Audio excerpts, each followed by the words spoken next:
No ano de 1995, na Universidade de San Diego, na Califórnia, o neuropsiquiatra canadense Michael Persinger, realizando experiências de tomografia computadorizada com emissão de positron, foi tomado por uma grande surpresa, porque ao escanear o cérebro de portadores de epilepsia e de esquizofrenia, percebeu a presença de uma certa luminosidade numa área superior do cérebro humano.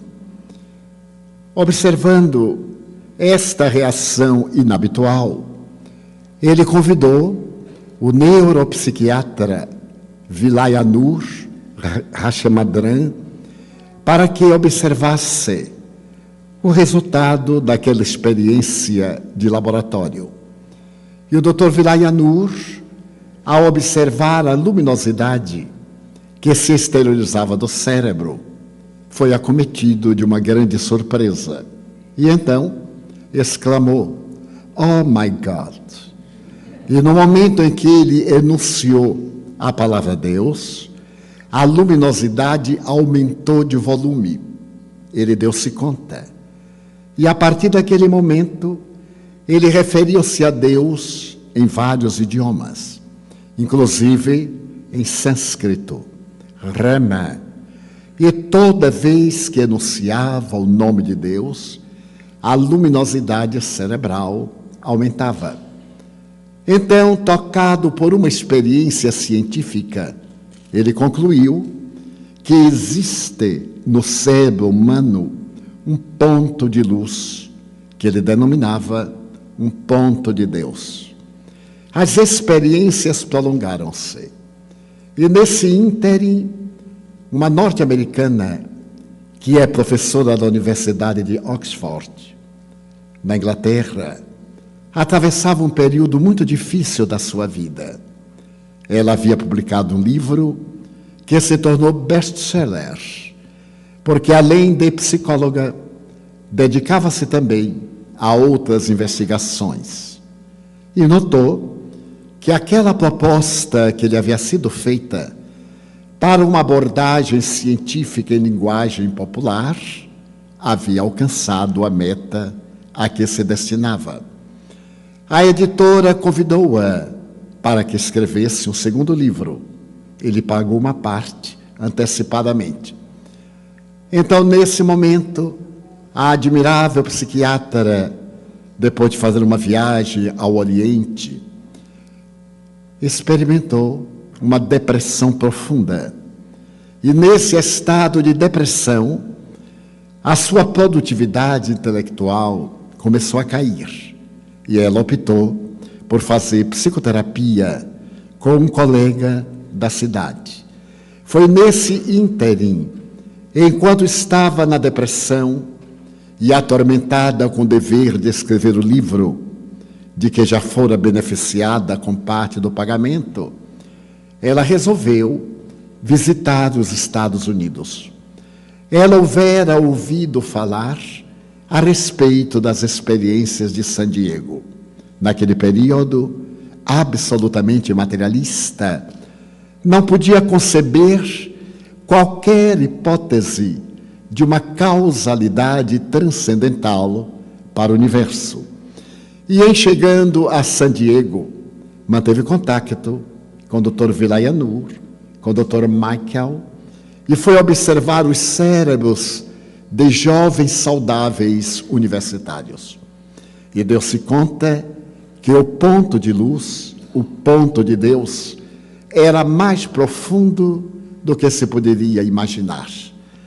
Então começou a perceber que experiências de psicologia, desde há um século, aqui nos Estados Unidos, com William James, o pai da psicologia pragmatista, apresentava que nós somos portadores de vários tipos de inteligência. A nossa inteligência é polivalente. Nós temos, portanto, um QI, quociente intelectual.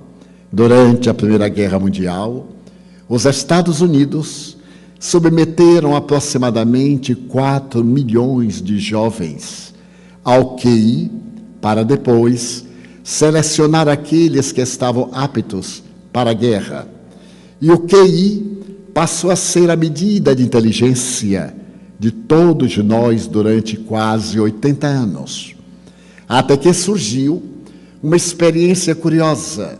A criatura humana não tem apenas um nível de inteligência, mas essa inteligência depende grandemente da emoção. E surgiu o quociente emocional. Pôde-se constatar psicologicamente que as pessoas que mais triunfavam não eram necessariamente as mais inteligentes, as portadoras de QI muito elevado. Invariavelmente, o indivíduo que tem um QI muito elevado é misantropo, é introvertido e, de certo modo, subestima os outros, que não têm a mesma capacidade de raciocínio. Enquanto que aqueles que têm um nível mais ou menos normal de inteligência e têm facilidade emocional são mais triunfadores. Na lista Forbes dos indivíduos mais ricos do mundo, o número maior de agraciados nem sempre é daqueles de inteligência muito elevada, senão os portadores de uma emotividade bem controlada.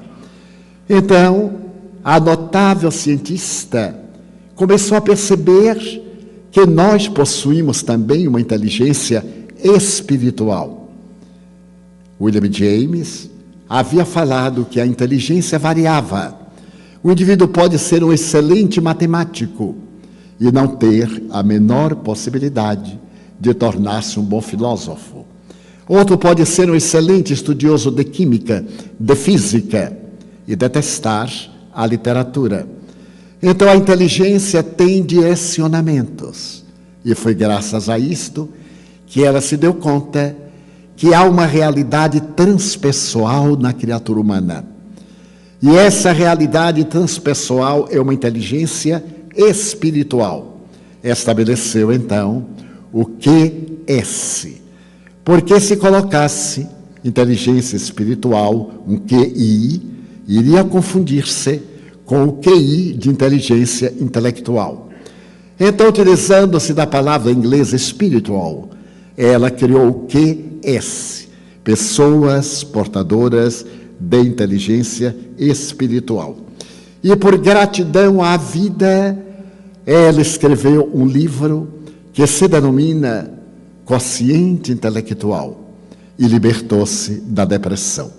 A gratidão foi o estímulo para que ela pudesse lograr um trabalho exitoso e proporcionar à humanidade uma visão do espírito fora da teologia. Era no laboratório de ciência que se podia constatar que nós somos seres transpessoais. E mais recentemente, em Pensilvânia, um grupo de investigadores conduziu a este país 12 médiuns brasileiros para serem examinados no estado de lucidez, no estado de transe mediúnico ou de transe pela auto-hipnose.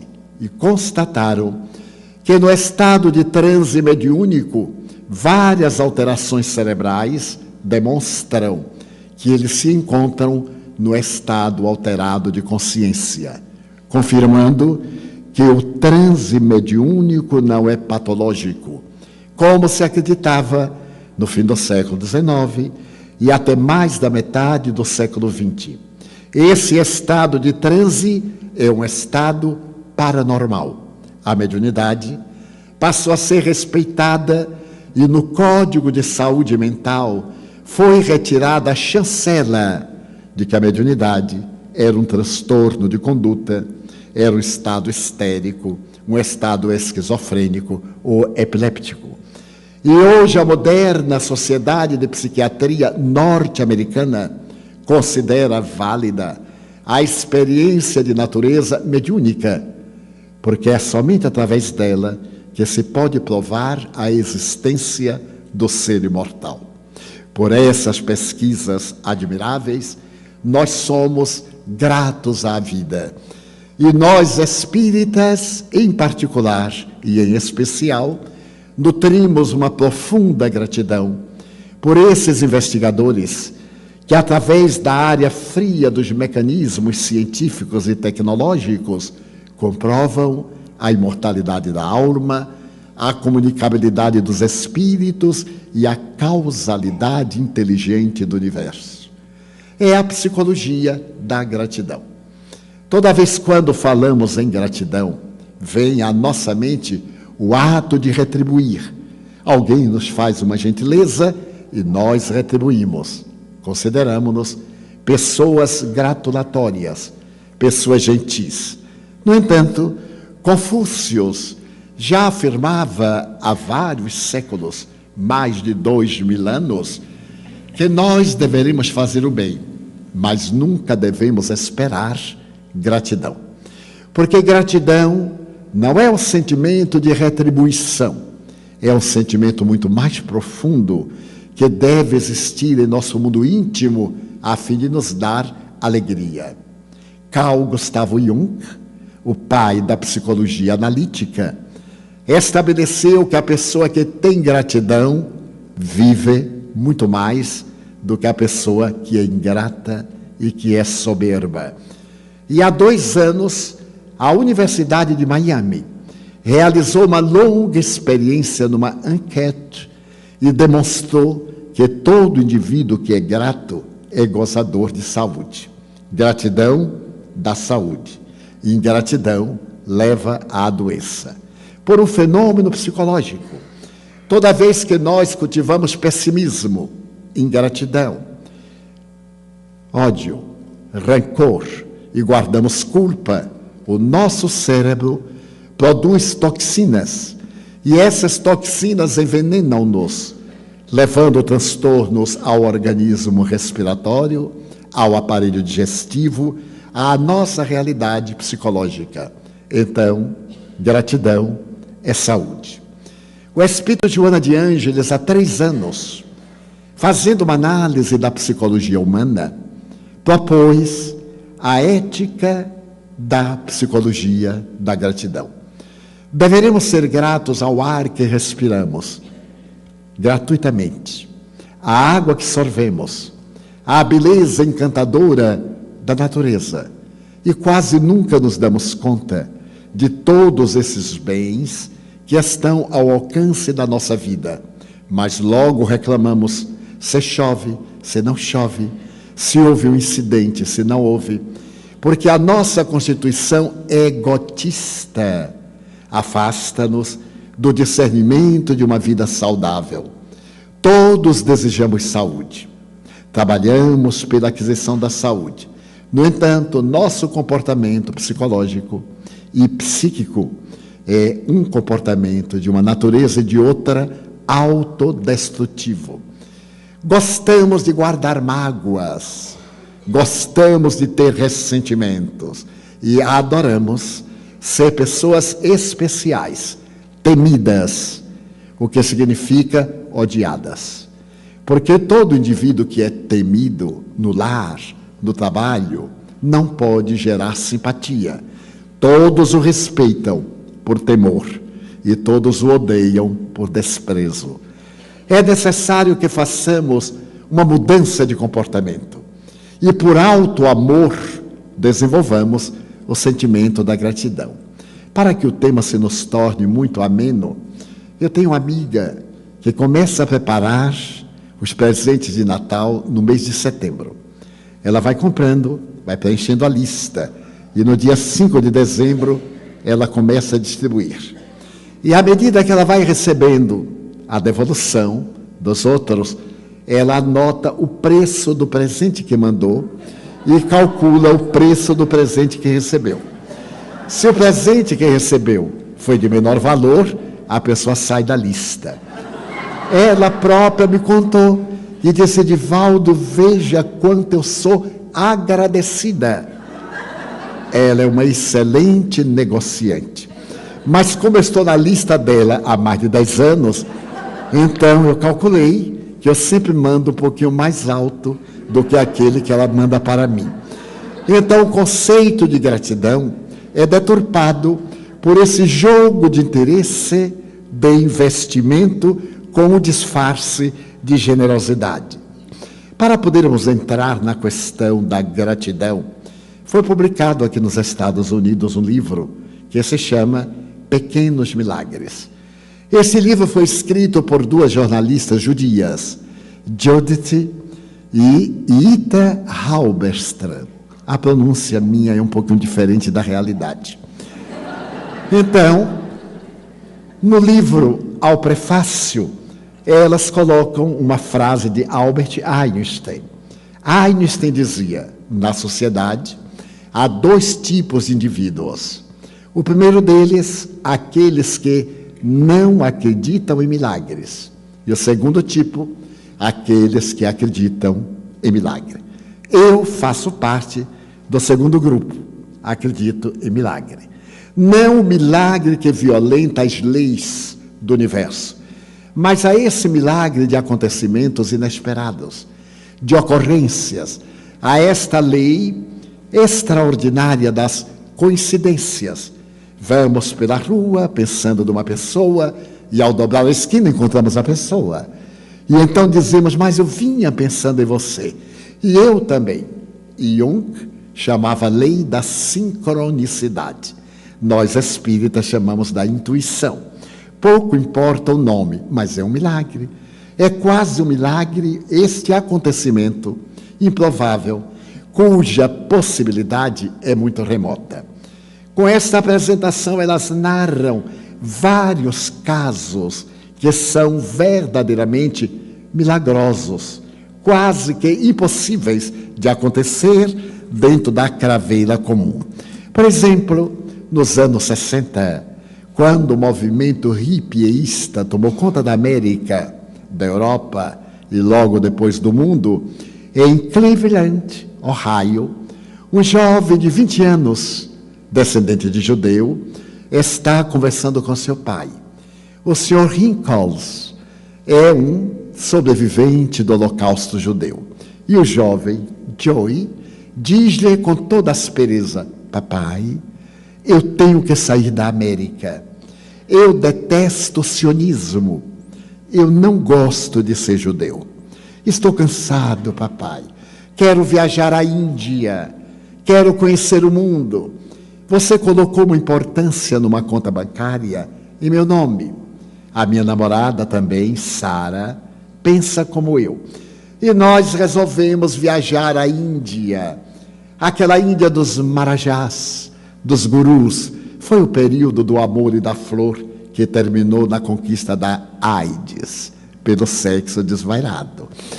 E então o pai, Adams Hinckels, foi tomado de espanto e perguntou: Joey, você é meu filho único. Depois do holocausto da nossa raça, eu vim para a América, eu sou sobrevivente. Eu sobrevivi ao holocausto, meu filho, para mandar a tradição judaica para o futuro. Abraão falou que nossos filhos, nossos descendentes, seriam tantos quanto os grãos de areia das praias do mundo. E você deve estar brincando. Você odeia o judaísmo, meu filho? Sim, papai. Eu odeio o judaísmo. Já não suporto a nossa alimentação especial, os nossos hábitos. Eu desejo a liberdade, papai. Eu não gosto da América. Eu desejo viajar, viver com a minha namorada. Então, papai, eu desejo pedir-lhe que abençoe, porque nós vamos viajar. O Sr. Hinckels permaneceu trêmulo, lívido. Meu filho, você é a minha esperança. Você é tudo aquilo que me restou da vida. A minha primeira mulher foi assassinada pelo nazismo. Meus pais, meus familiares. Eu sobrevivi, meu filho, para poder construir uma nova sociedade. E você diz que odeia a nossa tradição? Odeio, papai. Então o senhor Rickles cambaleou um pouco e disse-lhe: fora, miserável, filho ingrato.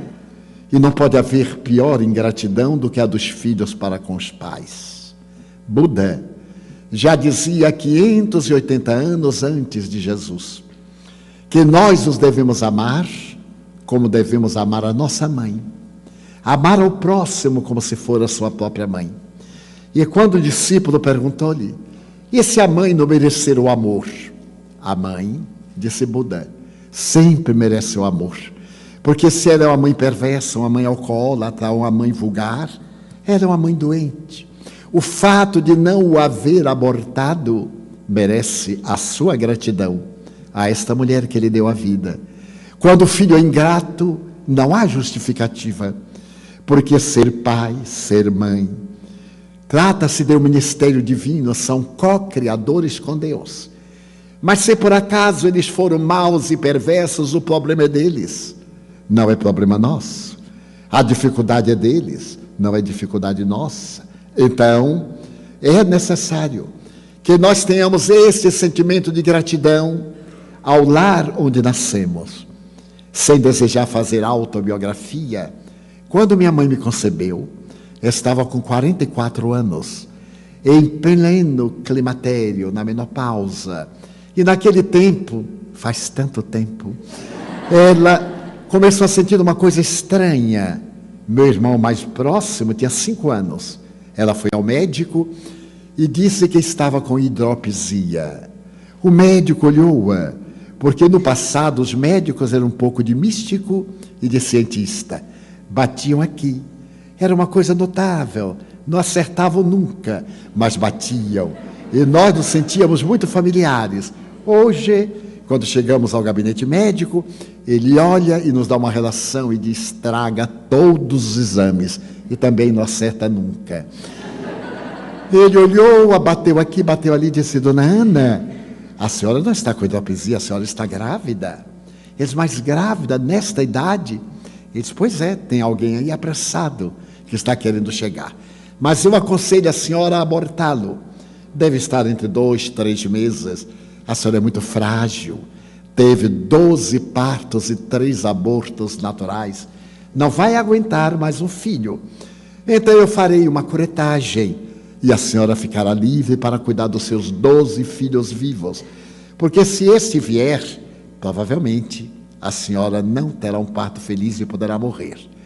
Ela, com a maior modéstia, disse: doutor, eu prefiro morrer a matar meu filho. Então eu não abortarei, haja o que for. Era eu. Eu sou, portanto, o filho pré-quase abortado e sobrevivente. Ao completar 86 anos no próximo mês de maio, como eu bendigo esta mulher corajosa, que me proporcionou uma vida extraordinária, rica de bênçãos para mim próprio. Se ela me tivesse abortado, eu a odiaria. E me transformaria num obsessor terrível, porque ela me fechou a porta da existência. Então o aborto é um crime injustificável. Ainda mais nos dias de hoje, quando dispomos de vários mecanismos preventivos que nos podem impedir do crime hediondo do aborto provocado. Desta forma, amar a criatura humana como se fosse sua própria mãe. Daí a ingratidão dos filhos inscreve-se como um dos crimes emocionais mais graves perante a lei da vida. Se alguém aqui tem uma mãe que não procedeu muito bem, um pai que era ébrio ou qualquer coisa que justifica o ressentimento, telefone para ele, fale com ela. Eles estão necessitando de seu carinho, porque de repente morrem e nós passamos a ter culpa, um ressentimento íntimo, uma mágoa. Nada melhor do que podermos dizer a alguém: eu perdoo você. E se não tiver a coragem para perdoar, eu desculpo você. Porque às vezes não conseguimos perdoar. Aliás, psicologicamente perdoar é não devolver o mal que nos fizeram. O Evangelho diz que é necessário esquecer a ofensa, mas essa questão não é moral, é mental. Nem sempre podemos esquecer o que queremos.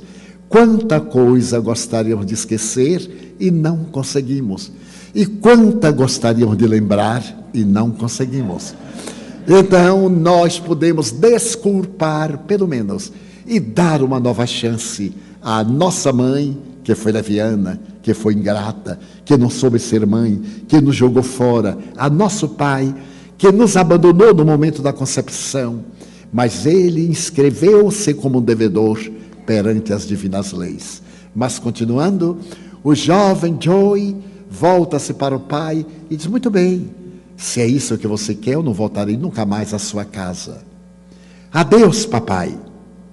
Filho ingrato, não volte aqui mais nunca. E Joey viajou, foi para a Índia com Sara, a sua namorada. 5 anos depois, ele estava caminhando por uma rua de Bombay, onde morava, quando de repente encontrou um colega de Cleveland, Sandy. Olá, Sandy, que faz você na Índia? Férias. E você aqui, Joey? Bem, desde que eu saí da América, eu estou residindo aqui.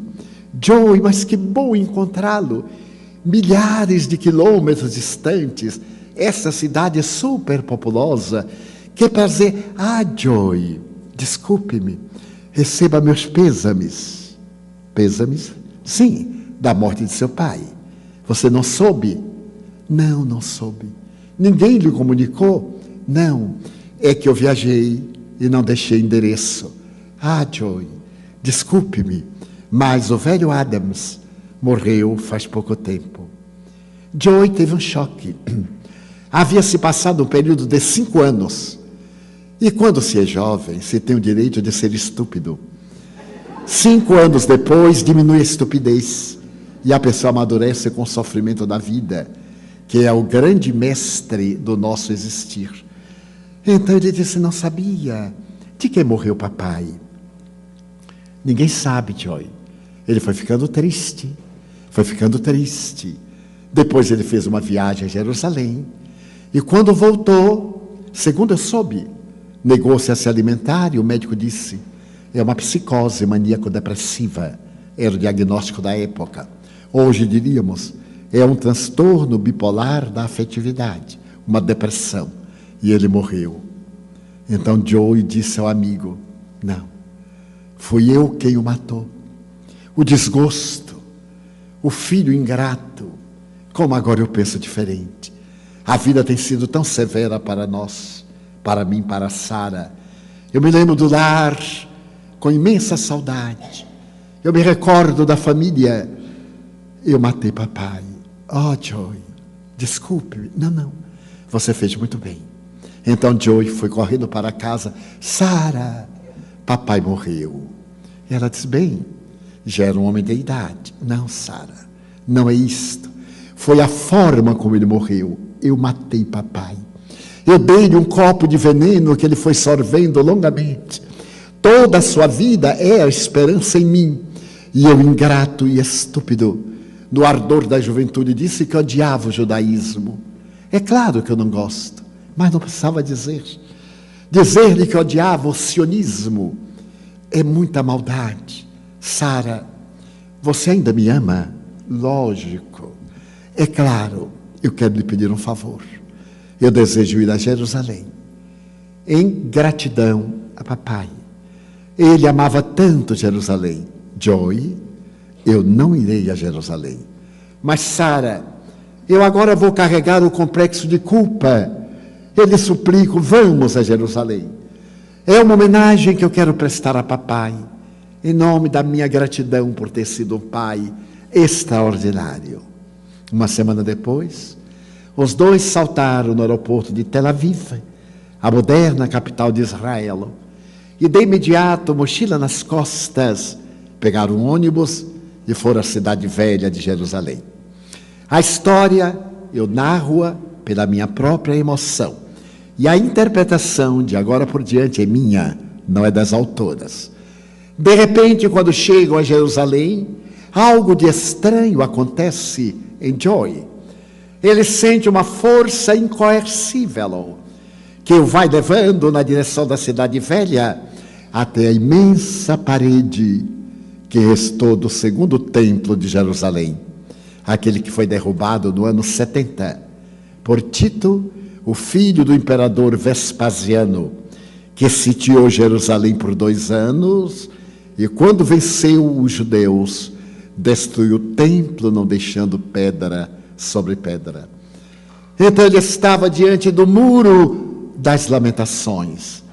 Ali estavam aquelas pedras sagradas para os judeus, pedras que pesam em média de 10 a 20 toneladas cada uma, superpostas, segurando o lado oeste do Monte Sião.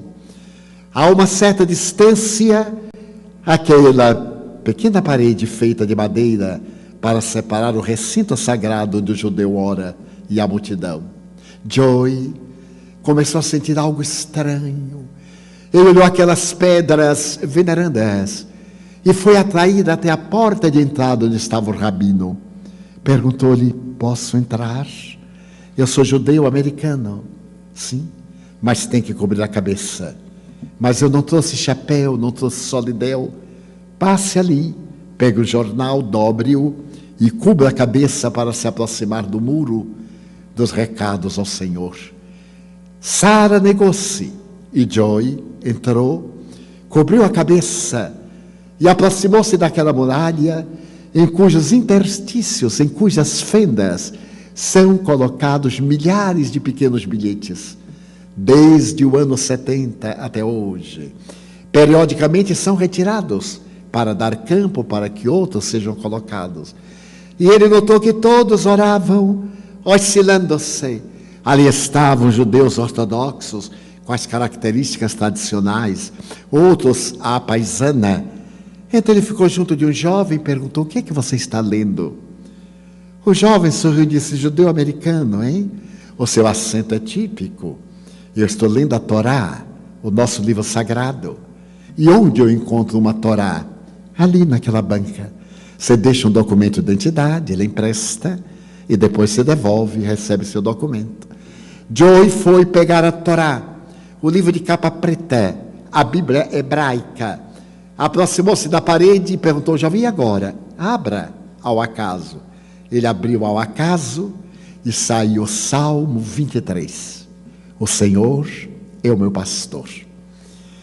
A palavra maravilhosa do salmista entrou na alma de Joy e terminava dizendo: mesmo que eu ande pelo vale da sombra da morte, tu me acompanhas, o teu cajado me sustenta, o teu bastão me segura, tu me preparas um banquete diante dos meus inimigos.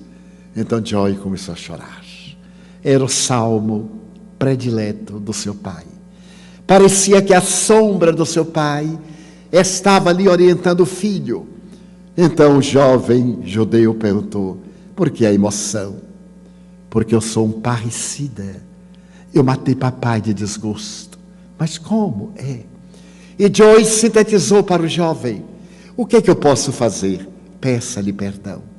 Escreva um bilhete a seu pai e coloque aqui num buraquinho qualquer. Não vai ser fácil, mas enrole bem fininho e coloque aqui no muro dos lamentos. Joy pegou de um pedaço de papel que o amigo lhe deu e escreveu: papai, perdoe-me. Eu era tão estúpido, papai. Eu amo você. Sinto imensa saudade de você. Perdoe-me, papai. Eu tenho uma gratidão profunda por você. Se for possível, onde você estiver, se estiver, perdoe o seu filho.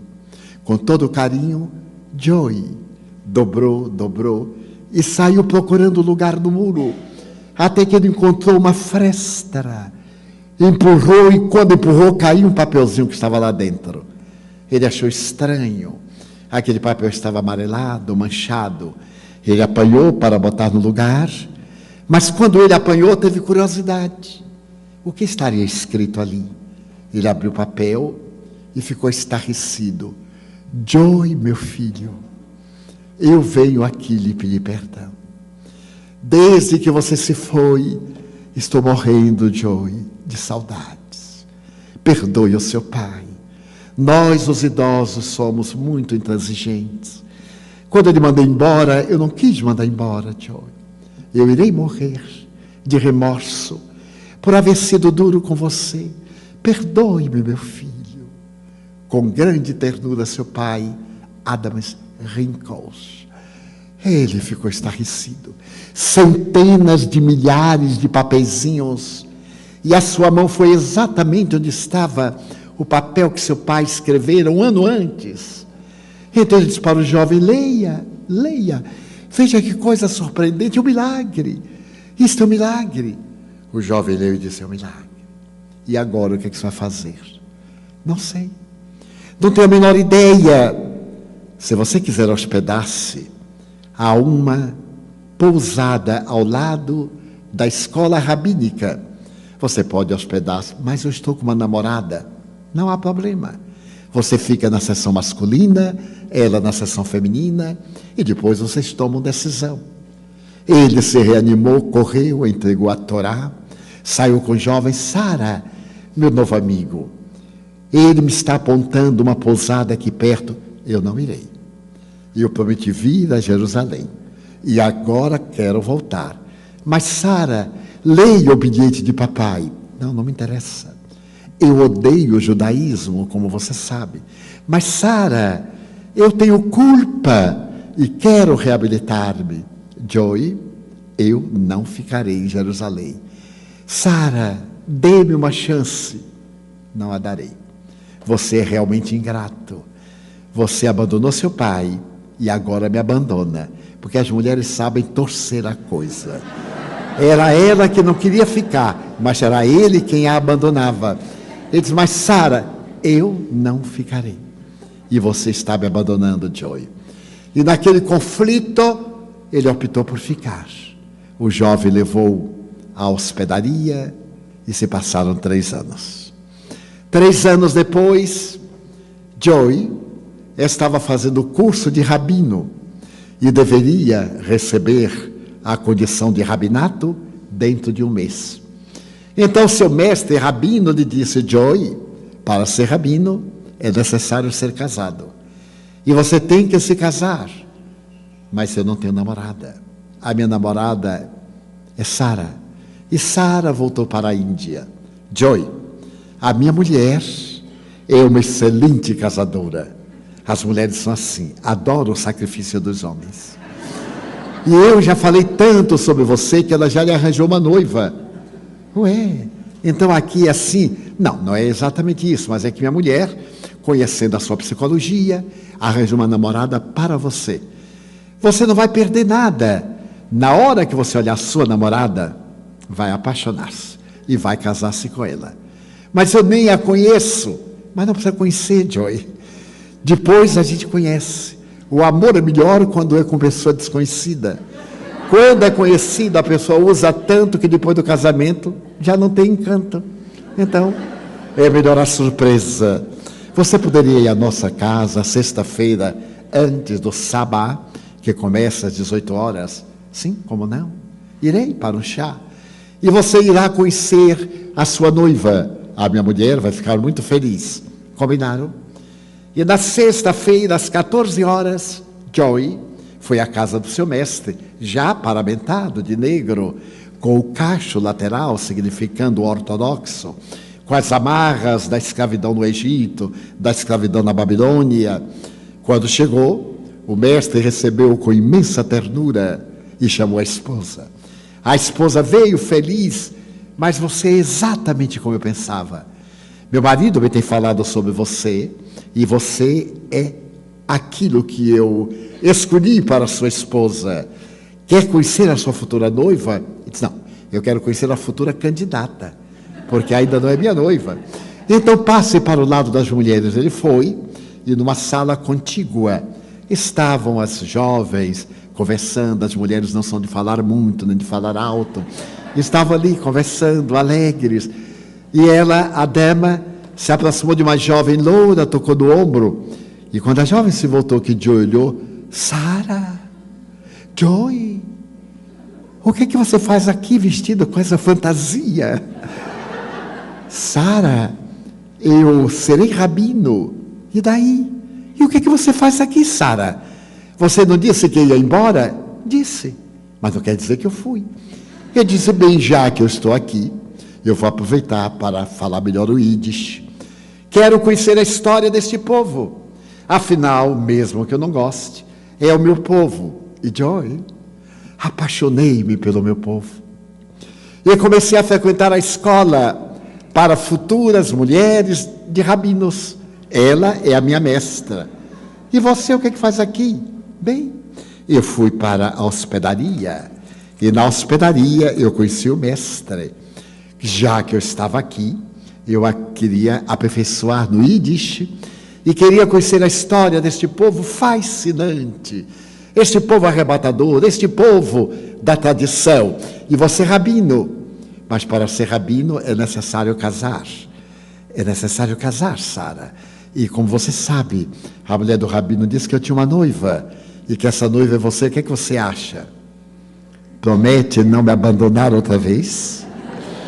E então, as duas autoras judias americanas asseveram que Joy e Sara casaram-se graças ao fenômeno da gratidão, ao velho Adams Rinkels, que os trouxe e os guiou psiquicamente no fenômeno mediúnico da intuição até a parede imensa do Muro das Lamentações, que a partir de agora, quando eu tomei conhecimento, eu passei a chamar o Muro da Gratidão.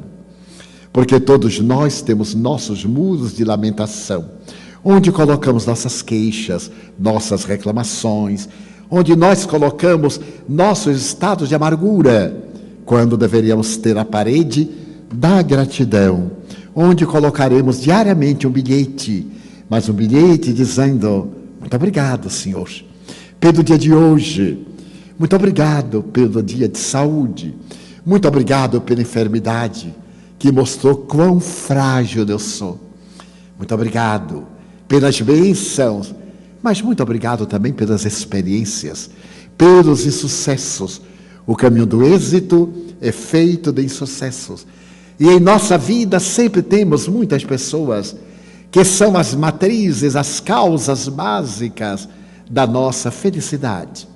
Durante a guerra do Vietnã, um jovem aeronauta estava sobrevoando os Vietcong, os comunistas, a área comunista, quando de repente um míssil alcançou seu avião e ele ejetou a cadeira de piloto, o paraquedas abriu-se e ele teve a vida salva.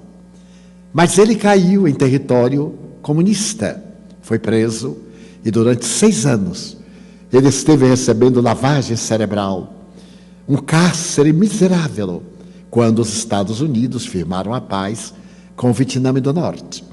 Então, nessa oportunidade, os jovens prisioneiros foram trocados de ambos os lados. E Charles Plum voltou à América. Chegando à América, foi recebido como herói daquela guerra chamada uma das guerras sujas, aquela e outras do Sudeste Asiático. E ele começou a contar o que foi a sua vida na prisão. E se tornou orador, começou a ser convidado para clubes de senhoras, para Rotary, para Lions. E como verdadeiro herói, ele de certo modo tornou-se um orador profissional e recebia uma boa importância pelas narrativas da guerra. Certo dia, depois de uma conferência monumental no hotel de New York, ele desceu ao bar para tomar um cafezinho. E enquanto estava no balcão, ele percebeu que um homem olhava-o de maneira estranha. Ele ficou algo desconcertado, mas o estranho continuava olhando para ele. Ele abaixava a vista e quando levantava, lá se encontrava o olhar inquiridor. Então o homem se aproximou e perguntou: o senhor não é o tenente Charles Plum? Ah, sim, sou. Do Vietnã? Sim, sim. Cujo avião foi alcançado por um míssil? Sim, sim. O senhor ejetou a poltrona, não é? É, sim. Ah, que curioso. O paraquedas abriu, não é? Ah, sim, claro, abriu, salvou a minha vida. O senhor sabe, era eu quem dobrava o seu paraquedas. Eu era soldado da companhia Era um anônimo, não valia nada. Eu dobrei milhares de paraquedas. E claro, eu salvei milhares de vidas. Então, Joy Plumben, ou melhor, Charles Plumben, tomado de espanto, ficou diante do homem que salvou a sua vida. Em verdade, se o paraquedas não houvesse aberto, ele teria morrido no choque contra o solo. Então ele olhou para aquele homem e disse: meu Deus, eu devo a minha vida a você.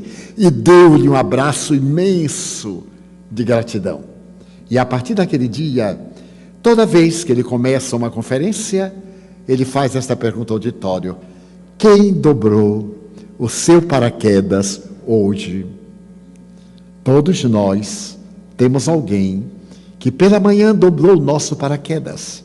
A pessoa que fez o café, a galinha que nos ofereceu o ovo para o omelete, a árvore que nos deu o fruto, a laranja para o suco, a pessoa modesta que fez a limpeza da casa.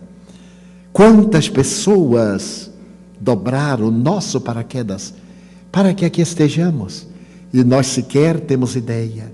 E quantos paraquedas nós temos dobrado para muita gente. Minha mãe dobrou o meu paraquedas e a minha descida está transcorrendo há quase 86 anos, rica de bênçãos para mim, de possibilidades de alegria de viver. Então, o sentido da gratidão deve ser permanente. É um ato psicológico de saúde emocional. Ter gratidão e transformar a gratidão em gentileza, em atos de pequenos serviços, atos aparentemente insignificantes. Determinada tarefa é meu dever, eu ganho para fazê-la, mas eu posso dar um toque pessoal que dinheiro nenhum pode pagar. É curioso notar que aquela jovem afro-americana, do dia 1º de dezembro de 1955, que saiu da Macy's, depois de costurar até exaustão, em pleno inverno, em Montgomery, no Arkansas, ao pegar o ônibus e sentar-se na parte dos negros, não podia esperar que, à medida que o ônibus foi sendo lotado, um branco se aproximasse e pedisse o lugar. Era obrigatório dar o lugar ao branco. Mas naquela tarde, não. Rosa Parks estava muito cansada e negou-se. Ela havia pago a passagem. Aquele era o lugar dos negros. Então ela não se levantou. O ônibus foi para a delegacia de polícia. Ela foi fichada. Teve que pagar uma fiança, porque não deu lugar ao branco.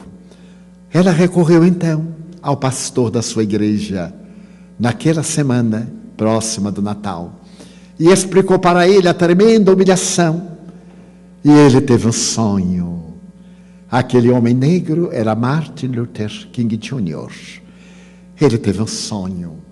Então ele pediu a todos os habitantes de Montgomery, afro-americanos, que fizessem uma trégua contra a companhia, que não pegassem ônibus. E eles andavam milhas de casa até o local do trabalho. Os ônibus transitavam vazios. Depois de 15 dias, a companhia, que estava com prejuízo enorme, apelou para que eles voltassem aos ônibus. Eles recusaram-se. E recusando, a companhia foi à falência, para respeitar a criatura humana, não através da cor da pele, mas através da dignidade do coração. E aí nasce o movimento pacifista de Martin Luther King Jr. Quando ele vai ao Capitólio, diante de 800 mil afrodescendentes, ele diz: I have a dream. E então ele fala do seu sonho. Mas tudo começou naquele ato de rebeldia, uma coisa insignificante, um direito que ela possuía. Quando Mohandas Karamchand, em Durban, foi pegar um trem para a cidade do Cabo, ele era indiano, epiderme negra, porém sangue ariano. O sangue ariano é descendente dos deuses, segundo a tradição. Então ele entra numa classe que era para brancos. E quando o cobrador vem, e vê aquele homem de pele negra, indiano, que também era separado, apartheid, desenvolvimento separado, diz: não, senhor, sua classe é lá do fundo. O jovem advogado Mohandas diz: não, eu paguei primeira classe e eu irei na primeira classe. Os brancos se exaltaram, abriram a porta do trem em pleno movimento e jogaram-no como se fosse uma coisa imprestável. Ele rolou na ribanceira, feriu-se, e foi ali sentado que nasceu o grande pacifista do século XX. Ele resolveu voltar à Índia para libertar o seu povo do tacão do Império Britânico. E sem derramamento de sangue, com jejum e oração, Gandhi deu a liberdade a 800 milhões de indianos e paquistaneses. Mas ele teve a ocasião de dizer: eu não terei o direito de morrer na cama como qualquer pessoa, porque os violentos irão provar que só a violência prevalece, mas ela é muito fraca diante da não violência. E um jovem paquistanês deu-lhe vários tiros quando ele desceu para orar na praça pública. E então esse grande gênio da humanidade levou a mão ao peito e gritou: ó Rama, e não morreu, entrou na imortalidade. Então são esses pequenos exemplos. Muitos de nós gostariam de dar um exemplo gigantesco, mas tudo começa no mínimo para atingir o máximo. E o mínimo da nossa gratidão é a gentileza, é dizer um good morning, mas dizer sorrindo. Há pessoas que o dizem de uma maneira tão enfesada que não sabe se está elogiando ou se está reclamando. Eu acho interessante e adoro na língua inglesa algumas palavras. Please, thank you, or thank you so much. Nossa, que pronúncia. Então, extraordinário. Nós outros latinos somos mais econômicos. Quando agradecemos, enrolamos a boca. A gente não sabe se está agradecendo ou reclamando. E não temos o hábito de pedir por favor. Dizer assim: me dê isto. Eu tenho uma amiga, terapeuta infantil, e ela tem um filhinho de 3 anos. Ela lhe ensinou as palavras mágicas: muito obrigado, por favor, peço licença. E depois de várias aulas, quais são as palavras mágicas? Muito obrigado, por favor, licença. Ele acordou e disse: mamãe, dê-me meu café. E ela: palavra mágica. Ele: abracadabra. Já mostrou a brasilidade desde os 3 anos de idade. Parece que nós nos sentimos inferiores por pedir por licença. Eu tenho narrado nessas conferências um fato que me aconteceu algo recentemente. Eu ia caminhando, raramente eu saio, porque tenho muito trabalho na Mansão do Caminho, mas saio uma vez por mês para ir ao barbeiro, no shopping center. E eu ia andando devagar quando alguém veio e bateu em mim e me derrubou. Imagina derrubar essa jamanta, não é fácil. E eu caí, me voltei e a pessoa ficou com raiva de mim. Eu olhei e disse assim: desculpe, eu estar na frente do Senhor. Ele perdeu o jogo e disse: é que eu estou atarefado. Pois é, eu não previ que vinha um elefante atrás de mim, então eu peço desculpa. Ele me derrubou, eu me feri e ele já estava com raiva de mim. E não pediu desculpa. Ele: pois é, eu tenho tantos problemas. Eu digo: eu também tenho. E um dos meus problemas é incurável. Ele perguntou: qual é? Eu digo: velhice. Já viu que essa coisa é irreversível? Então, a gratidão, que pode começar nos pequenos atos de gentileza. A gentileza do parceiro dizer à mulher: quanto eu amo você. E então o amigo me disse: e se eu já estiver cansado? Diga: estou cansado de lhe amar, meu bem, mas ainda eu lhe amo. E ela também tem a oportunidade de dizer ao marido ou ao companheiro, pouco importa, é tão bom viver com você. Todos nós gostamos disso, até por mentira. Minta pelo bem. O mentiroso tanto mente que termina acreditando na mentira. Então, minta na coisa boa. Vai repetir tanto que um dia, ai, descobre. Faz-me lembrar um amigo muito curioso. Ele estava tomando remédio para a memória e ficou com uma memória espetacular. E isto eu assisti. Ele conversando com o outro na sua casa, nos convidou para o lanche, eu também estava presente. Ele disse: fulano, desde que eu comecei a tomar vitamina D com outro produto, a minha memória está espetacular. Aí o amigo perguntou: como é o nome do remédio? Olha, o nome do remédio voltou-se para a esposa e então perguntou: como é o nome daquela flor que tem a haste longa com espinho? Aí o amigo disse: Rosa. Ele: Rosinha. Era o nome dela. Como é o nome do remédio? O nome do remédio. Ele havia esquecido, inclusive, o nome da mulher depois tomou o remédio. Mas então, essas pequenas gentilezas que dão cor à nossa vida. É necessário colocar primavera em nossa vida, em pequenos gestos. Se a pessoa nos trata mal, problema dele. Não demos importância, porque a pessoa está com problemas psicológicos. Nós iremos agora fazer a nossa pequena pausa. Vamos continuar. Todos nós anelamos pela felicidade. E a felicidade, escreveu um poeta brasileiro, é um pomo que pomos aonde não estamos. E sempre estamos onde não a encontramos.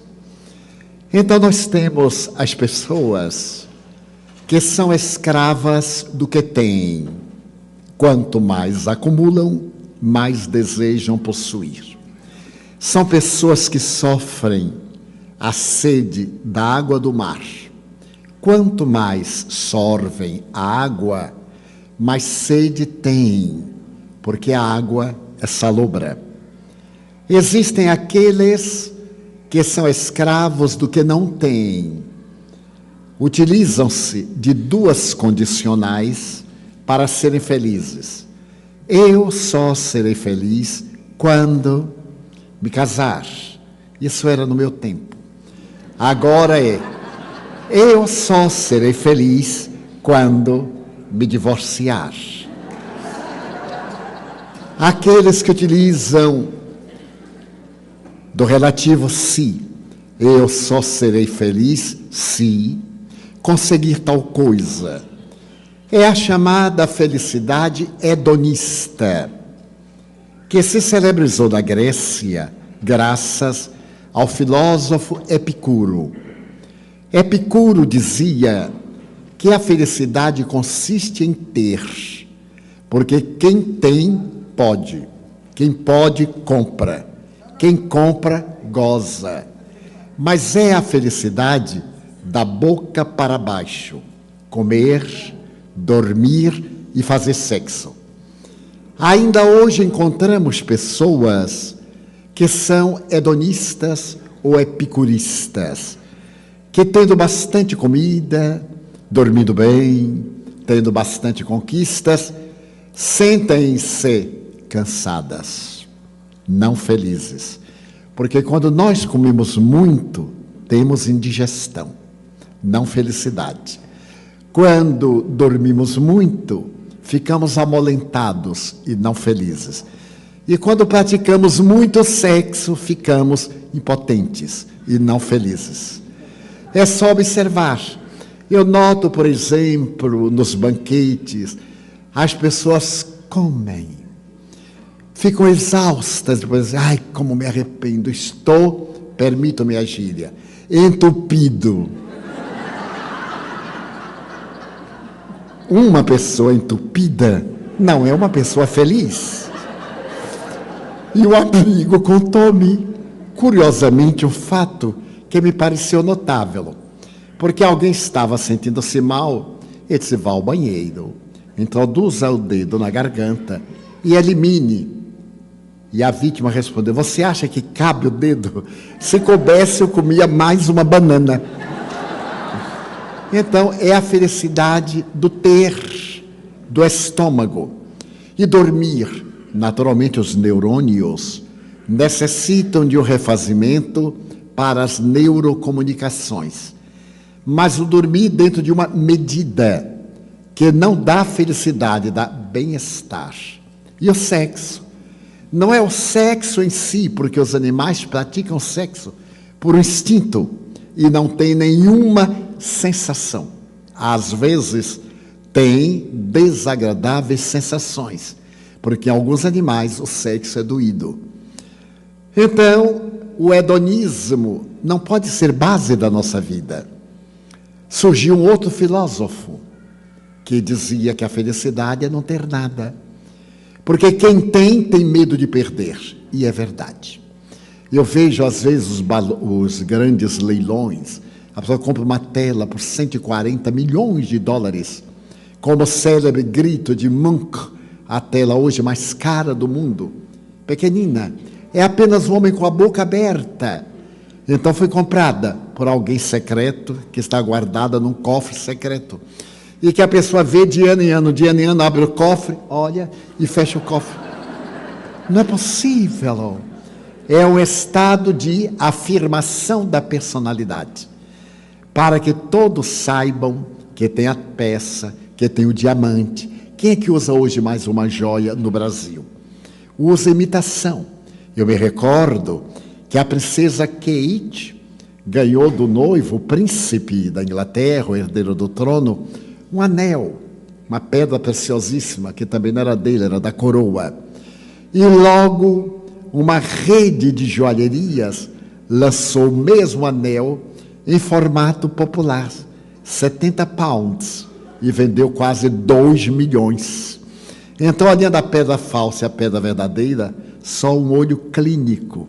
Mas o pobre, a pobre que não podia ter aquela pedra preciosa, tinha uma imitação. E nada tinha a ver com Kate, porque Kate é magrinha, anoréxica, e a outra era gordinha, dobradinha, mas também possuía algo que a Kate possuía. Então é o tormento do ter, o tormento do perder. Eu tenho um amigo, hoje ele está mais idoso do que eu, que é um milagre, porque chegar à minha idade já é um milagre, ficar mais idoso do que eu é um super milagre. Ele vive diariamente com o jornal, olhando as bolsas, o jogo das ações. E eu pergunto, senhor fulano, por que isso? Porque a variação pode me arruinar de uma hora para outra. É a pessoa mais infeliz que eu conheço. E possui quase $1 bilhão. Mas vive sempre ansioso. Como eu sou aposentado pelo governo, ai que tranquilidade, porque aquela miséria não altera. Quando o governo tem um surto, ele aumenta 3%. Não dá para tomar um cafezinho. E a gente fica contente. Ah, recebi aumento. Então diga, e o que você fez com o aumento? Tomei um cafezinho. Então, a felicidade não pode ser esse jogo. Ter, não ter. Diógenes dizia, quem não tem nada, não pode ficar pior do que o que já está. Então, está acostumado. E de certo modo, mas será que a felicidade é ter ou não ter? Então Sócrates dizia, a felicidade é transformar-se para melhor. Diariamente é ser um pouco melhor. Vigiar os seus vícios, trabalhá-los, transformar-se em um verdadeiro foco de luz. Porque Jesus disse que ele era a luz do mundo, mas nós somos deuses. Nós podemos fazer tudo quanto ele fez e muito mais, se quiséssemos. Em outras palavras, se tivéssemos fé. Ter fé é querer, com acendrado interesse. Dessa maneira, nós temos o dever de desenvolver o ser interno que está adormecido em nós. Faz muitos anos, eu perguntei à mentora espiritual se ela me poderia dar umas regras para a conquista da felicidade na Terra. E ela me disse, se você tiver gratidão pela vida, você já é feliz. Mas se você tiver, além da gratidão, ambições de tornar-se melhor, eu vou lhe dar 5 pequenas regras e você logrará a plenitude. A palavra plenitude é esse estado de consciência livre, de integração no Espírito Divino. É quase um êxtase. É o momento sublime da nossa vida. Durante toda a longa existência, eu tentei entrar em êxtase, mas as minhas imperfeições não me deixavam a mente libertar-se dos impositivos da razão. Até um dia que por primeira vez eu experimentei um êxtase. E esse estado de desligamento da matéria, de plenitude, de infinitude de Deus em nós, é algo que merece toda uma existência. Dura pouco, mas vale a pena. Então ela me disse, estabeleça nestas 5 regras a ética da sua plenitude, porque são leis divinas. Primeiro, a vida é bela. Muitas vezes os olhos com que fitamos é que estão com lentes escuras. Eu ouço pessoas quando morre um ser querido dizerem, até o dia está triste hoje. Como a pessoa está melancólica, projeta aquela sombra de dor e tudo parece triste. Mas a vida é bela, exuberante. Faça sol, chova, caia neve, seja época de estio, a vida é bela. Diariamente, quando desperto, e na minha idade, quando a gente desperta, tem que se beliscar, porque pode ser que te esteja despertando no além. Porque velhote sempre dorme e acorda do outro lado. Uma amiga minha me disse, ai, Divaldo, eu sou tão triste. Mas por quê? Meu marido, ele deitou, dormiu, e quando acordou estava morto. Eu achei notável esse acordar e estar morto. Então eu me belisco e abro a janela. Quando eu puxo a cortina que veda, aí eu vejo que estou encarnado, porque desencarnado precisava de ter um médium. Aí eu faço assim com toda...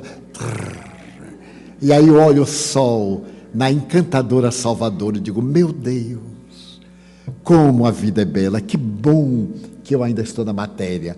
Eu vejo outros velhotes, ai, que horror, que vida cansada. Eu digo, agradece a Deus. Na hora que a irmã morte chegar, você não vai querer ir. A gente quer morrer enquanto a morte está longe. E meus netos dizem assim, mas tio, me chamam de tio-avô. Tio, o senhor está tão velho. Eu digo, quem não quiser ficar velho, que morra jovem. Como eu não quis morrer jovem, aqui eu estou. E estou em trânsito, porque o meu programa, eu acho lindo a pessoa ser centenária. Olha que coisa linda. Quando eu era jovem, eu via um homem de 25 anos e dizia, que velho. Eu tinha 12 anos. De repente eu completei 25 anos, porque é rápido. Aí eu dei um salto para quem tem 40. Eu digo, nossa, 40 anos é viver muito. De repente eu olhei minha cara no espelho, eu tinha 40 anos. Eu disse, meu Deus, estou 40, mas até que estou bem. 50 não, 50, meio século. É uma idade horrorosa. Quantos anos você tem? Meio século. Olha que coisa triste.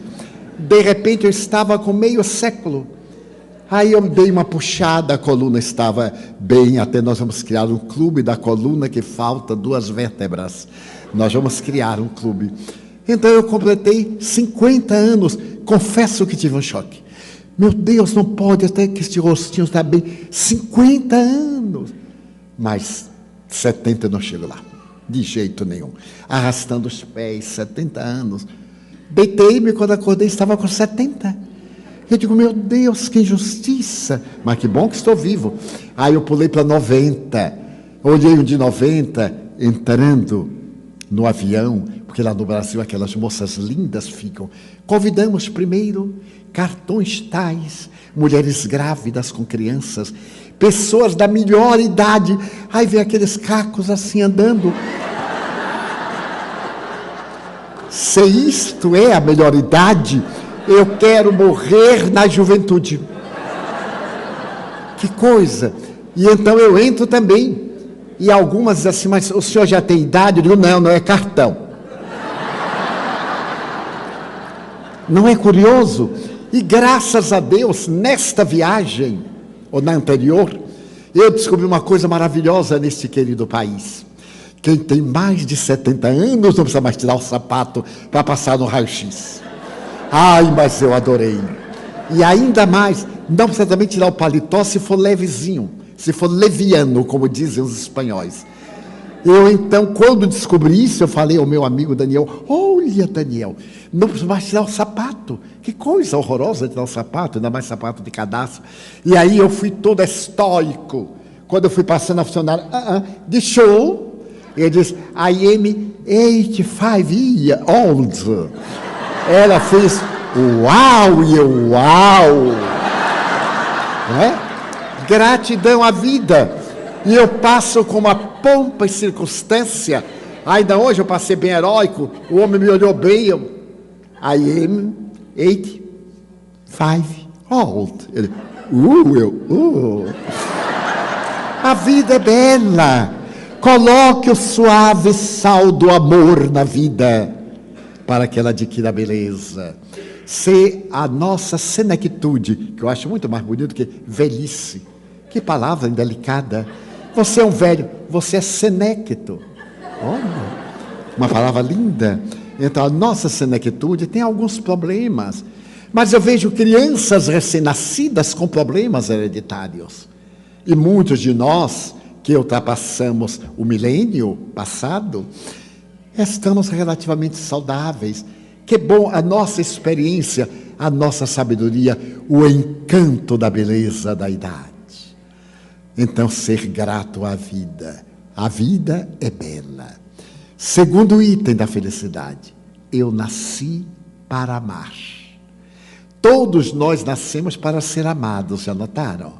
Até existe uma música brasileira, ninguém me ama, ninguém me quer. Pois eu não me incomodo que não me amem, eu amo. O bom da vida não é ser amado, é amar. Porque todo mundo que é amado fica dengoso. Fica psicologicamente infantil. E eu acho detestável quando alguém pergunta ao outro, você ainda me ama, bem? Amo. Para se ver livre. Então é fantástico nós podermos amar. Amar a tudo. Amar a natureza. As suas várias expressões. Quando eu chego neste país das flores, nesta cidade, que vejo essas flores miúdas e tão vulgares lá no Brasil. Vejo aqui jardins lindos. Na minha terra, a flor, sabe como é chamada? Cravo de defunto. Esta colorida, que tem um cheirinho um pouco apetitoso. Meu Deus, hoje eu vi no hotel para onde me dirigia, um jardim de cravos de redimidos. Porque lindos. Lá nós arrancamos, jogamos fora, porque a gente, cravo de defunto. Então, que beleza termos olhos para poder amar. Nós podermos amar com enternecimento, amar a todos, amar até as pessoas antipáticas, coitadas, elas são tão infelizes. Então, eu tive uma colega que era muito feia, coitadinha. Eu a amava por caridade, porque era tão feinha. E certo dia, a minha colega entrou na repartição com um homem lindo, um James Dean. Aquela coisa, eu sempre cito atores do passado, porque do presente eu me atrapalho um pouco. Né? Então ela entrou e disse assim, meu Deus, era Edivaldo, meu namorado, daquela época, porque hoje namorado já está morando junto há 40 anos, é meu namorado, mas antes não, pegava na mão, beijava na testa, olha que coisa romântica, ele é meu namorado, então beijava na mão. Quando ele hoje é meu namorado, já tiveram 500 brigas de separação. E eu fiquei olhando para ele, e ele encantado. Eu digo, meu Deus, ele está pensando que ela é rica. Ela era funcionária há pouco. Mas eu fiquei impressionado. Como nós moramos em Salvador, eu digo, será que ela fez um feitiço para ele? Embora eu não acredite em feitiço, mas quem sabe, né? E aí eu fiquei curioso, mas homem não é curioso. Curiosas são as mulheres. Então, e por que o homem não é curioso? Porque tudo que ela sabe, ela conta para ele, sem ele perguntar. Então não precisa curiosidade. Mas como eu não era casado, fiquei naquela chamada saia justa.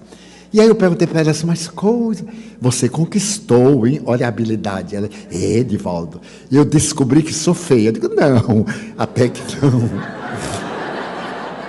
E ela me redarguiu, sim, eu sei que sou feia, mas eu descobri que eu tenho uma coisa linda. E eu perguntei, e o que é? A minha voz. Aí eu me dei conta que eu gostava dela por causa da musicalidade da voz. Equivale a dizer, nós temos belezas dentro de nós que ignoramos. Então, se nós descobrirmos o nosso toque de beleza, nós mudamos o mundo. Você imagine que eu estava no ônibus cheio, e aquele homem lindo, eu disse, vou conquistar. Cheguei bem junto dele e disse assim, licença. Ele, vai saltar aqui? Eu disse, sim. Posso acompanhá-la? Não sei se papai está em casa. Ele acompanhou, estava no laço. Então, Divaldo, quando eu estou junto dele, eu não o deixo nem respirar, sempre falando. Porém, falando neste ritmo, neste embalo. Casaram, meus amigos. Tiveram filhos lindos. E ela está agora na minha idade, ficou linda. Porque o amadurecimento dá uma beleza interior. E a gente esquece da casca. Já notaram que no Brasil há uma palavra terrível? A palavra bonitinho ou bonitinha. Quando a pessoa não é nem feia nem bonita, é bonitinho. É horrível essa palavra. Ela ficou bonitona, porque o exterior acendeu uma chama de alegria, a maternidade, a convivência, a companhia de um homem devotado, de um homem bom. E um dia eu perguntei a ele, o que foi que mais lhe encantou nela? Porque ela é uma moça prendada, palavra antiga, prendada, é uma pessoa de conhecimentos. O que foi que mais lhe cativou? Não sei, Divaldo. Ela tem uma ternura, era a voz, ele não identificou. Ela tem uma ternura cativante. Quando a minha mulher conversa comigo, eu sinto uma emoção tão peculiar. Eu não disse nada, digo realmente. Ela é encantadora. Daí nós nascemos para amar, não para ser amado. É óbvio que o ser amado nos dá muita alegria, mas a meta é nós amarmos. Porque quando nós amamos, o organismo produz na saliva da língua uma substância que nos dá saúde. Essa substância trabalha na digestão, chama-se que delicadeza da divindade. Essa imunoglobulina é uma substância da saúde para o aparelho respiratório. Então as pessoas que riem, que amam, produzem muita imunoglobulina. Os enfesadinhos produzem muitas substâncias deletérias no cérebro e são sempre pessoas doentes. Daí nós nascemos para amar. Terceiro, nós nascemos para servir. A poetisa chilena Gabriela Mistral, Prêmio Nobel de Literatura, tem um poema chamado Servir. Tudo serve à natureza, servem o ar, a água, a vida. Então a vida tem que ter um sentido de serviço. É extraordinário podermos servir. Lá na Mansão do Caminho, que é um bairro colocado, que é uma instituição colocada num bairro muito violento, nós fazemos a campanha da limpeza para poder educar o bairro. E diariamente eu saio na hora em que os alunos estão em movimento, catando papel na rua. É uma coisa curiosa. Eu vou caminhando abaixo, pego papel, não tio, eu ajudo. Eu digo, não, esse trabalho é meu. Mas o senhor tem que pegar, já que vocês não pegam, eu então pego. E daí agora lançamos a campanha. Quem encontrar um papel na rua ganha um prêmio. Qual é o prêmio? Pega o papel e coloca no lixo. Porque é uma honra servir. E isso na mente infantil teve um efeito espetacular. Então perguntaram, tio, e se a gente catar o papel na cidade, lá no bairro? Aqueles saquinhos plásticos horrorosos, que o vento rasga, que os cães rasgam, o vento leva. Então nós estaremos ganhando? São os anjos da limpeza. O nosso bairro vai entrar no concurso do bairro mais asseado da cidade de Salvador, por causa da campanha infanto-juvenil, de pegar papel no chão e colocar na cesta, porque nós temos várias cestas de lixo, presas ao poste, e mandamos colocar no bairro outras por nossa conta, para criar que nós nascemos para servir. Vejo pessoas que tem uma funcionária, traga um copo com água, traga meu sapato, traga isso. A pessoa fica aleijada. Nós temos a auxiliar, o auxiliar, não o escravo. Então eu nunca peço água à funcionária. Eu levanto e vou buscar água. Que me custa? Se eu de ficar na rua correndo, fazendo jogging, eu caminho dentro de casa que estou fazendo jogging. Sem suar, sem ter problema, sem ser agredido na rua. Então vejam que sutileza. Eu nasci para servir. Quarto item. O mal que me fazem não me faz mal. O mal que me faz mal é o mal que eu faço, porque me torna um homem mau. Se alguém me faz um mal, não me faz mal, só faz se eu aceitar. Se alguém sair daqui dizendo assim, mas o Divaldo é um psicopata, eu continuo exatamente como estou. Agora, se eu disser assim, não sou psicopata, não sou, já fiquei. Então eu não aceito o presente desagradável. Quando alguém nos dá um presente, nós aceitamos se quisermos. Se não quisermos, devolvemos o presente. É uma ética tão simples. São pequenas lições que nós esquecemos de filosofia profunda. Então alguém não gosta de nós. Que bom para nós. E que ruim para a pessoa, que toda vez que nos vê tem dor de cabeça. Mas quando somos nós quem não gosta, que mal. Porque quando a gente vai pensar assim, ai meu Deus, já começou. Olha o cara que eu tropecei. Eu tenho contado uma experiência muito curiosa, que é fastidiosa para quem já ouviu, mas que é do dia a dia. Eu estou sempre viajando. Desde que me aposentei, há 30 e poucos anos, eu viajo sem cessar. 260, 280 dias por ano. Então, estou sempre nas filas do check-in, pela madrugada, às 5 da manhã, que para nós é um dia claro em Salvador. E estou sempre alegre, porque eu tenho alegria de viver, porque eu sou espírita. Eu encontrei o mapa da mina, e não fiquei no mapa, eu encontrei o tesouro, encontrei o véio aurífero, e encontrei as gemas preciosas da paz, da alegria de viver, da harmonia, da certeza de que não existe a morte, de que os seres queridos voltam, também eu voltarei. Então isso me dá uma plenitude. E eu estava na fila alegre, rindo. Na terceira fila estava o senhor que gritou de lá, ei, por que é que está rindo? Eu disse, eu não acredito. 5 da manhã em jejum, tropeçado nesse, mas eu continuei rindo. E ele, ei, você aí, você está rindo para mim ou está rindo de mim? E eu então meneei a cabeça, olhei na direção dele e disse, não estou rindo para o Senhor, nem estou rindo do Senhor. E por que está rindo? Por que não está rindo de mim? Porque eu sou cego, meu amigo, eu não posso estar rindo do Senhor. Todo mundo caiu na gargalhada dele, está brigando com o cego. Ele ficou desconcertado, saiu, veio até mim, chegou assim, passou a mão e eu fiquei cego. Não pestanejei. Imagina, entre tomar uma bofetada e ficar cego, eu optei pela cegueira. Então eu disse, mas seus olhos são claros. Eu devia ter ficado calado, mas não fiquei, porque baiano não cala nunca. Eu disse assim, sim, os olhos são claros, mas o nervo óptico, eu conheço esta voz. Você não é Divaldo Franco? Eu disse, sou. Eu conheço a voz da televisão, do rádio. Você não é cego, coisa nenhuma. Eu disse, sou sim, senhor. Eu sou cego à estupidez humana. Eu sou surdo à agressividade humana. E eu sou mudo ao destempero humano. O senhor acha que eu ia perder o meu dia só porque o senhor dormiu mal e acordou de mau humor? De jeito nenhum. Mas, senhor Divaldo, eu tenho muitos problemas. Ele disse, quem não tem problema? Problema é desafio. Só não tem problema o esquizofrênico, porque ele é problema. Mas todos nós temos problemas. Senhor Divaldo, você está em São Paulo? Sim. No Voltal? Sim. Eu também. Eu digo, só falta ele agora no meu colo. Bom, entro no avião, sento-me no corredor, na poltrona 6C, quando eu olho ele na 6D, lado a lado. Aí ele pôs a mão na minha perna, disse, Divaldo, Nós vamos conversar bastante, hein?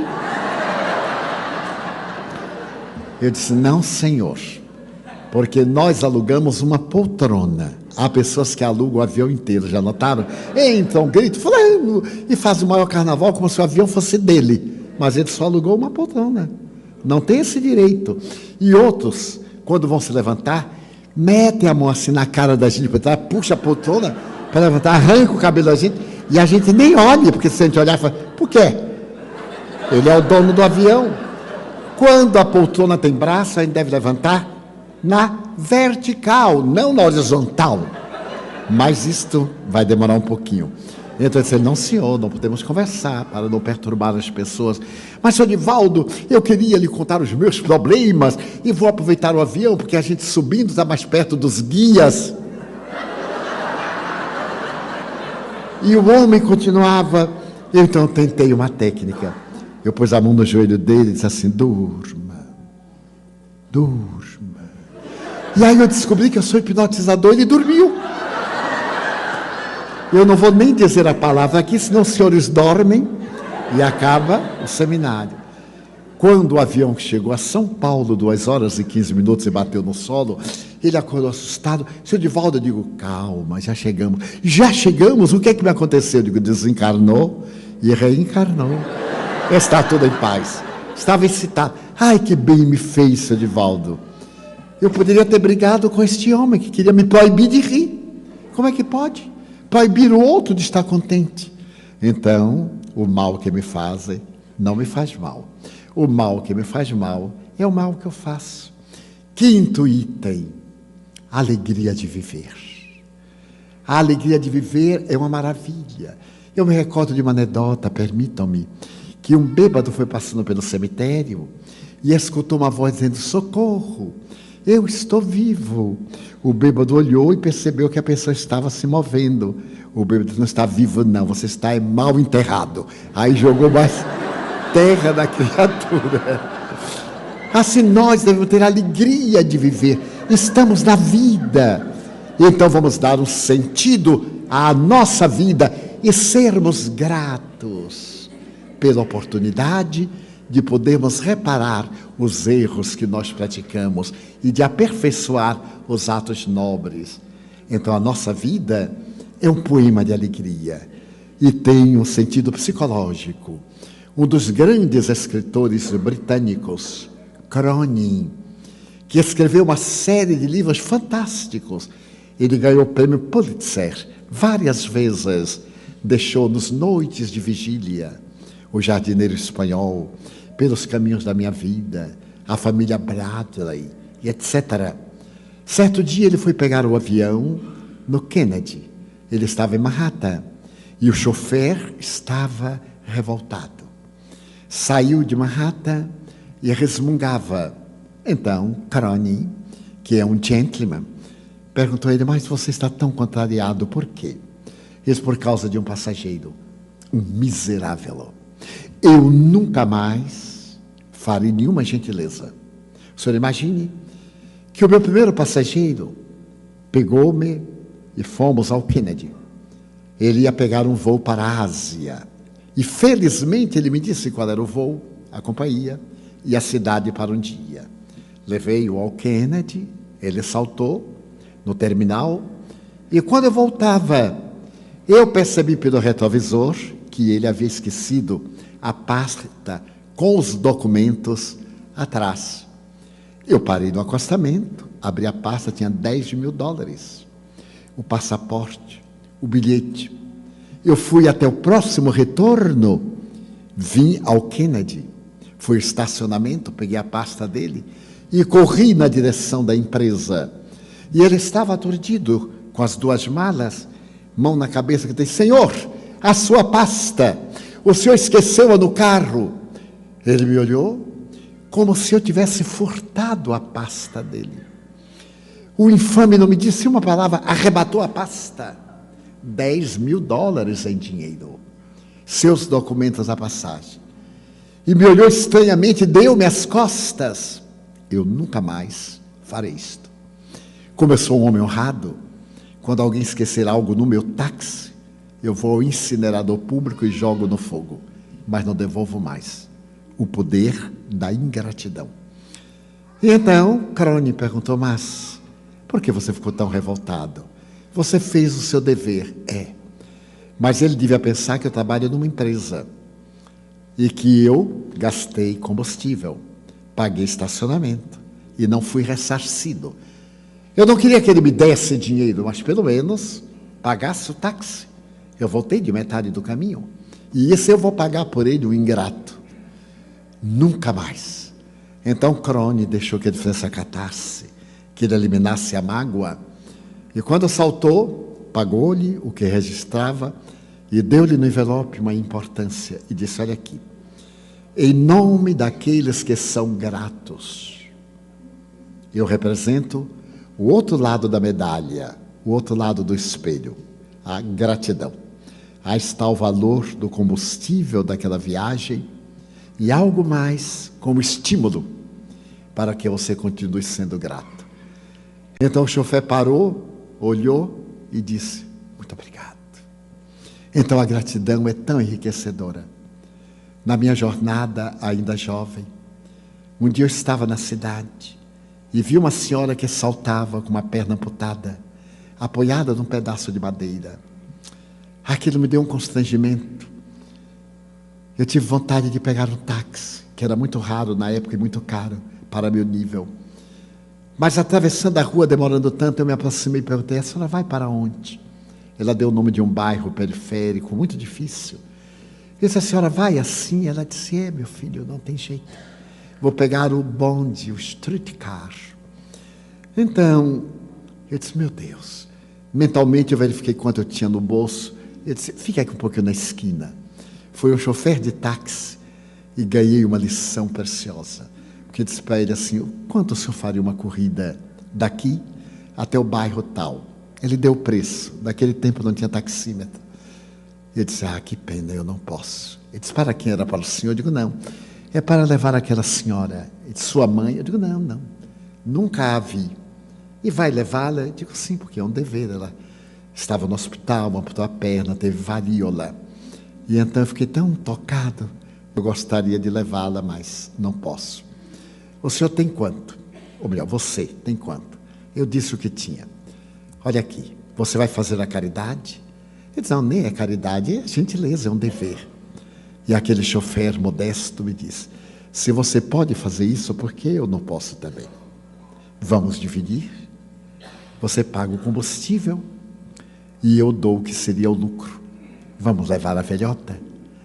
Eu me comovi até as lágrimas. O ato da beleza da vida. Então ajudei-a, sentei no carro com ela. E o chofer foi cantarolando, porque baiano canta muito bem.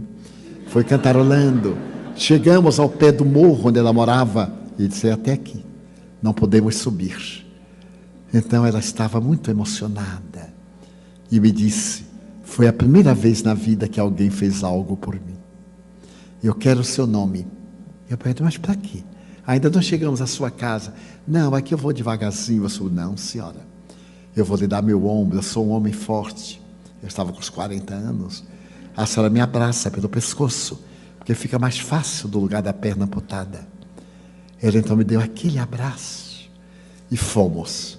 Quando chegamos à porta da casinha modesta, ela me disse, dê-me seu nome, para eu orar por você por toda a minha vida. Muitos anos depois, eu me encontrava num momento muito difícil, de preocupações, de problemas, de desafios, e estava orando, quando de repente eu vejo uma imensa luz, como um spotlight, e de dentro sai um ser, distende as mãos, e eu percebi que não tinha a perna direita. Era uma senhora, parecia uma fada dos filmes de Walt Disney. Ela distendeu as mãos e perguntou assim, lembra de mim? Eu digo, lembro-se, senhora. Eu venho lhe agradecer, meu filho, por aquele gesto. Um mês depois, eu voltei para casa. Ela desencarnou. E sou imensamente feliz, nunca me esqueci de você. Quero pedir-lhe licença para, a partir de hoje, caminhar pela sua rota, ajudando os infelizes. é um poema à vida, um poema de gratidão. É uma referência, porque todos nós podemos fazer e fazemos talvez muito mais. Muitos dos senhores têm feito muito mais. Então, o que o Evangelho diz, que faça com a mão, sem que a outra tenha conhecimento. E nós, os espíritas, aqueles que frequentamos sessões mediúnicas, que nos permitimos que os espíritos nos incorporem, os que sofrem, que os libertamos da ignorância, da obsessão, da tragédia, da dor, bem-aventurada seja a mediunidade dedicada ao esclarecimento dos infelizes. A vida é um poema, que nós aprendamos a agradecer, que deixemos por um pouco pedir, que deixemos por algum momento reclamar e digamos: meu Deus, eu quero dizer-te que eu amo a vida, que para mim é bela e é consentida. Muito obrigado, Senhor, por tudo que me deste, por tudo que me dás. Obrigado pelo ar, pelo pão, pela paz. Muito obrigado pela beleza que os meus olhos veem no altar da natureza. Olhos que fitam o céu, a terra e o mar, que acompanham a ave ligeira que voa, fagueira pelo céu de anil, e se detém na terra verde, salpicada de flores em tonalidades mil. Muito obrigado, Senhor, porque eu vejo o meu amor, mas diante dos meus olhos eu descubro os cegos, que tropeçam na multidão, que vivem na escuridão, que caminham na solidão. Por eles eu oro, e a Ti eu imploro com miseração, porque eu sei que depois desta vida, na outra lida, eles também enxergarão. Muito obrigado pelos ouvidos meus, que me foram dados por Deus, ouvidos que ouvem a música do povo que desce do morro na praça cantar, a melodia dos imortais, que a gente ouve uma vez e não esquece nunca mais, a voz melodiosa, canora, melancólica do boiadeiro, e a dor que geme e que chora no coração do mundo inteiro. Pela minha faculdade de ouvir, pelos surdos eu te quero pedir, porque eu sei que depois desta dor do teu reino de amor, eles escutarão. Obrigado, Senhor, pela minha voz e pela sua voz, pela voz que canta, que ama, que ensina, que legisla, que alfabetiza, que murmura uma oração e o teu lindo nome pronuncia. Diante da minha audição eu descubro os surdos, que eu não tenho a possibilidade de ouvir os sons, e por eles eu oro, porque tenho certeza que com a minha voz eu poderei entrar no paraíso. Muito obrigado, Senhor, pelas minhas mãos, mãos que aram, mãos que semeiam, mãos que agasalham, mãos de ternura, mãos que libertam da amargura, mãos que apertam mãos, mãos dos adeuses, mãos que limpam feridas, que enxugam lágrimas, suores das vidas, pelas mãos que apertam mãos, mãos dos adeuses, mãos que atendem a velhice, a dor, o desamor, mãos de poesias, de sinfonias, de psicografias, de cirurgias, pelas mãos que no seio embalam o filho de um corpo alheio, sem receio, e pelos pés que me levam a andar sem reclamar. Muito obrigado, Senhor, porque eu posso caminhar diante do meu corpo perfeito. Eu quero orar pelos aleijados, deformados, paralisados, que não se podem movimentar. Eu oro por eles, porque eu sei que depois desta expiação, na outra reencarnação, eles também bailarão. Muito obrigado, por fim, pelo meu lar. É tão maravilhoso ter um lar. Não é importante se este lar é uma mansão, uma favela, um ninho, uma cama no caminho, um bangalô, um duplex, seja o que for, mas que dentro dele haja a presença do amor de mãe ou de pai, de mulher ou de marido, de filho ou de irmão, a presença de um amigo, alguém que me dê a mão, pelo menos um cão, porque é muito triste viver na solidão. Mas se eu a ninguém tiver para me amar, nem um teto para me agasalhar, nem uma cama para repousar, nem aí eu reclamarei. Pelo contrário, eu direi: obrigado, Senhor, porque eu nasci. Obrigado, Senhor, porque eu creio em Ti. Pelo Teu amor, obrigado, Senhor. Pela sua atenção, muito obrigado, senhores.